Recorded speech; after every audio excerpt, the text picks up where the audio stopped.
And who of you guys, like me, think that Assemblies is one of the best things about this platform? Cool. So everybody else, I'm going to convert you. This is Beck's definition of assembly that we used. It's a group of interrelated line items with a series of questions asked about them. Pretty much the sum of all the parts, right? Everybody kind of knows what an assembly is. The exterior skin all the way into the interior finish, and all the questions that get asked about that interior finish, about that entire assembly that make up the sum of the parts, that populate your estimate. And then, why would we use assemblies? Well, there's definitely two reasons why. I think there's the business case, which is kind of the dollar sign, and then there's the people case. I like to think that at least the people that I'm working with are focused more on their people than they are on just the bottom line of things. Hence why they purchased a platform like this.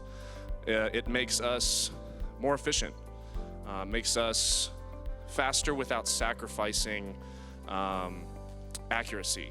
In fact, I would actually argue that it makes you even more accurate because, like Stuart was saying, it eliminates and reduces some of those low-value tasks, some of those mundane things that we have to do as estimators. Maybe that is data entry.